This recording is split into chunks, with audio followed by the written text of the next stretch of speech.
اس نے لرزتے ہاتھوں سے اپنے دوپٹے کا پلو پکڑا اور کرد بھرے لہجے میں گویا ہوئی، لالا میں آپ کے آگے ہاتھ جوڑتی ہوں، خدا کے لیے ہمیں منع نہ کریں۔ میری بچی بہت تکلیف میں تھی، وہ فون پر بری طرح رو رہی تھی اور اسی سسکتی ہوئی حالت میں اس کا فون بند ہو گیا تھا۔ سونیا کی آنکھوں سے آنسو بے اختیار بہہ نکلے تھے، اس کا سانس پھول رہا تھا جیسے وہ منظر اب اس کی آنکھوں کے سامنے ہو۔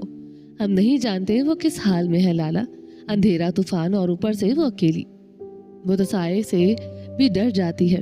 ہمیں کچھ نہیں چاہیے، بس ایک بار اسے جی بھر کر دیکھ لینے دے، وہ سلامت ہے، ہم اسے کچھ نہیں کہیں گے، بس دور سے دیکھ کر اطمینان کر لیں گے۔ بیٹھک میں سونیا کی سسکیوں اور باہر برستی بارش کے شور کے سوا کچھ نہ تھا۔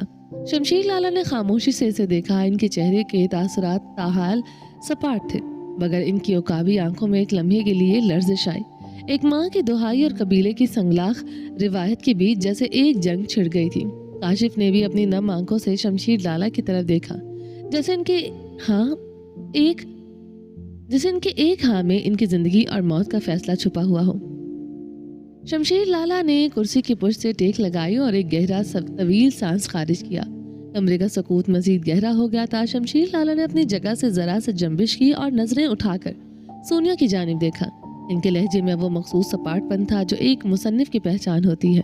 خاتون، جرگہ کے فیصلے ماؤں کے آنچلوں کے سائے میں نہیں ہوتے اور نہ ہی ان کا ترازو آنسو سے جھکایا جاتا ہے۔ یہاں ہمیں اپنے دلوں کو پتھر کرنا پڑتا ہے تاکہ ہر کسی کو برابر کا انصاف مل سکے۔ ان کے الفاظ میں ایک ایسی کاٹ تھی جو حقیقت پسند نہ بھی تھی اور تلخ بھی، مگر ان کی آنکھوں میں چھپی ایک مدھم سی ہمدردی نے بتایا کہ وہ اس باپ اور ماں کے کرب سے بالکل لا تعلق نہیں۔ پھر بھی میں پتہ لگاتا ہوں کہ آخر معاملہ کیا ہے۔ انہوں نے ایک بلند آواز میں اپنے خاص آدمی کو پکارا، پکار کے ساتھ ہی سلمان، جو کہ ان کا دستے راز تھا، خاموشی سے بیٹھک میں نمودار ہوا تھا۔ سلمان، تبریز خان سے میری بات کرواؤ ابھی۔ شمشیر لالا کا حکم سنتے ہی سلمان نے تیزی سے نمبر ڈائل کیا اور فون ان کی طرف بڑھا دیا۔ دوسری جانب سے فون اٹھاتے ہی شمشیر لالا کے چہرے پر ایک ٹھہراؤ سا آ گیا تھا۔ رسمی سلام دعا کے بعد براہ راست اصل موضوع پر آئے۔ ان کا لہجہ پہلے سے کہیں زیادہ بھاری اور روبدار ہو چکا تھا۔ تبریز خان، جو لڑکی تمہارے بیٹے کے نکاح میں دی گئی ہے، کیا وہ اس وقت گھر میں اکیلی ہے؟ وہاں سے کیا جواب ملا؟ یہ کاشف اور سونیا کو سنائی نہ دیا، مگر شمشیر لالا کے ماتھے پر ابھرنے والی شکنیں بتا رہی تھی کہ جواب تسلی بخش نہیں تھا۔ تبریز خان، اگر ایسا ہے تو میرے خیال میں ہمیں انسانیت کا پاس رکھنا چاہیے۔ اگر اس لڑکی کا کوئی نفسیاتی مسئلہ ہے، وہ اندھیرے سے خوفزدہ ہوتی ہے، تو اسے اس طرح بے یار و مددگار نہیں چھوڑنا چاہیے تھا۔ وہ ایک لمحے کو رکے، جیسے اپنے الفاظ کا وزن دوسرے پر ڈال رہی ہوں۔ بے شک وہ بطور بدلہ تمہارے گھر کی عزت بن کر آئی ہے، مگر یاد رکھو کہ خدا کے نزدیک رحم دلی سے بڑھ کر کوئی عمل پسندیدہ نہیں۔ تمہارے گھر کی دیواریں اسے تحفظ دینے کے لیے ہونی چاہیے، اسے قید کرنے کے لیے نہیں۔ بیٹھک میں اس وقت سانس لینا بھی دشوار محسوس ہو رہا تھا۔ کاشف اور سونیا کی نظریں شمشیر لالا کے لبوں پر جمی تھی، جہاں اب ان کی بیٹی کی زندگی اور سکون کا فیصلہ ہونا تھا۔ فون کی دوسری جانب سے تبریز خان شاید کچھ ایسی تفصیلات بتا رہا تھا جنہیں سن کر شمشیر لالا کے چہرے کے تاثرات یکسر بدل گئے تھے۔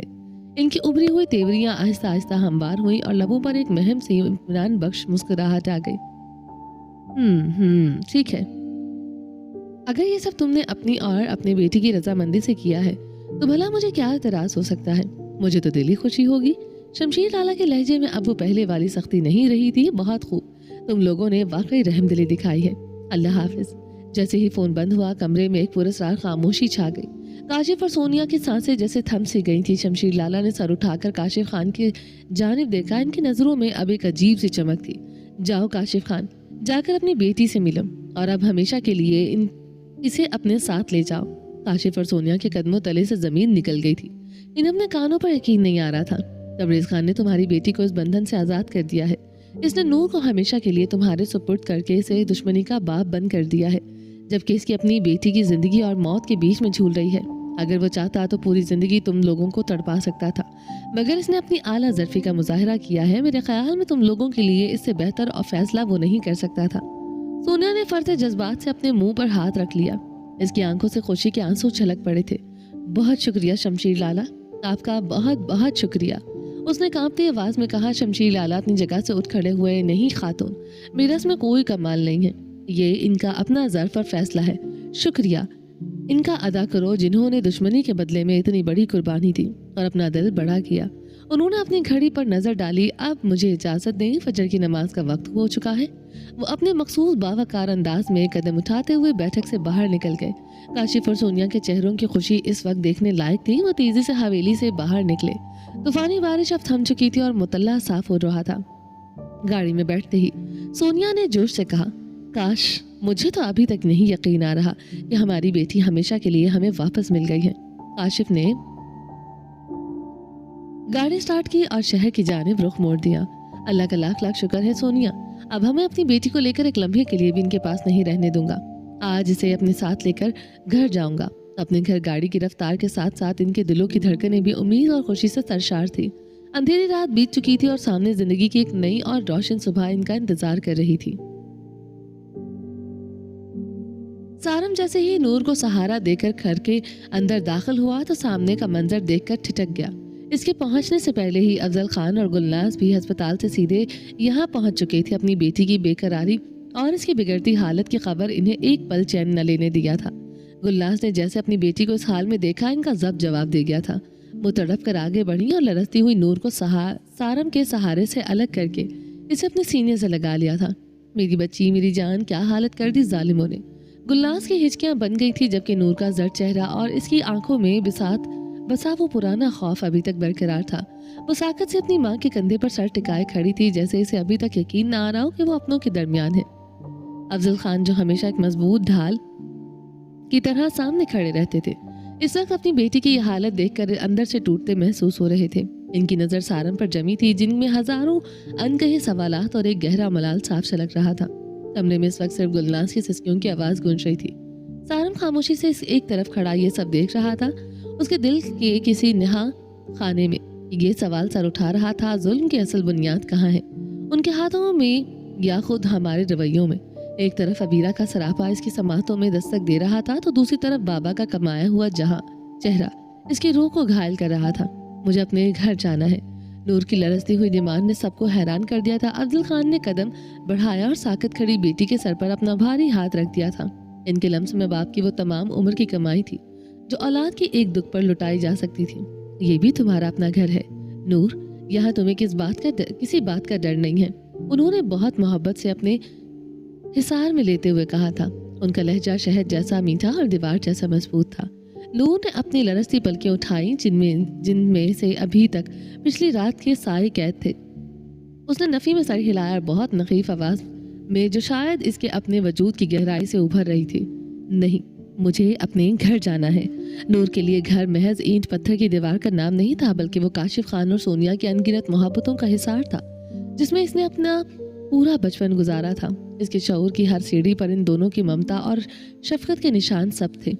سچ تو یہ تھا کہ وہ اپنی حقیقت سے بخوبی واقف تھی۔ اسے معلوم تھا کہ اس کی رگوں میں دوڑنے والا لہو تبریزخان اور گلناز کی امانت ہے، مگر اس کے دل کا جھکاؤ ہمیشہ سے سونیا اور کاشف کی طرف ہی رہا۔ اس کے لیے رشتوں کی پہچان خون سے نہیں بلکہ اس بے لوث اپنائیت سے تھی جو اسے بچپن سے ملی تھی۔ افضل خان کا جہاں وہ جلال کو اور گلناز کا نام اس کے لیے ثانوی حیثیت رکھتے تھے، کیونکہ اس کی روح کا اصل مسکن وہ چھوٹا سا گھر ہی تھا جہاں اسے بن مانگے کائنات کی ہر خوشی دے دی گئی تھی۔ ٹھیک ہے، تم ذرا بھی پریشان نہ ہو، چلی جانا۔ میری تمہارے بابا سے بات ہو چکی ہے، وہ کچھ ہی دیر میں تمہیں لینے کے لیے یہاں پہنچ جائیں گے۔ تب تک تم جا کر تھوڑا آرام کر لو اور کچھ کھا پی لو۔ نور کو کمرے میں لے جاؤ اور کچھ کھلا کر دو اسے۔ افضل خان اپنی بیوی گلناز سے مخاطب تھا۔ افضل خان کے اس تسلی بخش الفاظ نے فضا میں پھیلے تناؤ کو کسی حد تک کم کر دیا تھا۔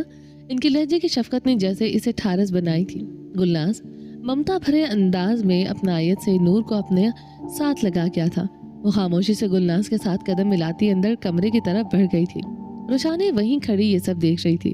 اس کے چہرے پر ایک عجیب سی بے نام سی مسکراہٹ تھی جو ہمدردی کے لبادے میں چھپی کسی گہری تلخی جیسی تھی۔ چند ثانیوں اور خاموش نظر بازی کے بعد اس کے لہجے میں ابلتی کرواہٹ نے افضل خان کے گرد گھیرا تنگ کر لیا تھا۔ روشانی نے دیوار سے ٹیک لگائے، اپنے بازو سینے پر سکیڑ لیے اور سرد نظریں افضل خان کے چہرے پر گاڑ دی۔ اس کے لبوں پر ایک ایسی مکارانہ مسکراہٹ رینگ رہی تھی جو کسی گہرے وار کا پیش خیمہ ہو۔ اس بیٹی کی فکر تو آپ نے کر لی لالا، اب ذرا دوسری بیٹی کی بھی خیر خبر لے لے۔